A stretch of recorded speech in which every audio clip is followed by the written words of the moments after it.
Grabe guys, ito po ang nangyayari ngayon dito. Lakas ng ulan guys. Dito po yan sa harap ng CSI Bayambang. Nakakatakot po talaga guys, mag-ingat kayo lagi mga tao dyan guys.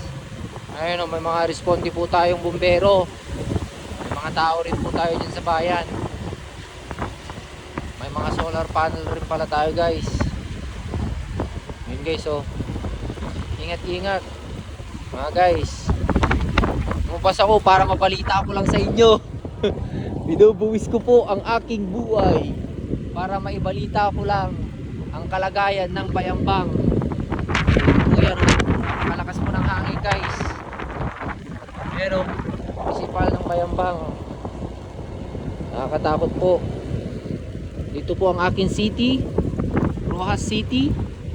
Uy, natumba na po. Hala, kawawa talagang ano, nakakatakot guys. Ayun o, ano pong nangyayari ngayon. Dami pong mga poste na nawawala. Ayun o, kawawa naman yung mga poste-poste, nahulog na po lahat guys. Ayun o, kawawa po naman. Ingat po kayo lahat guys, nakakatakot talaga. Wala tayong magagawa. Ingat guys, ingat.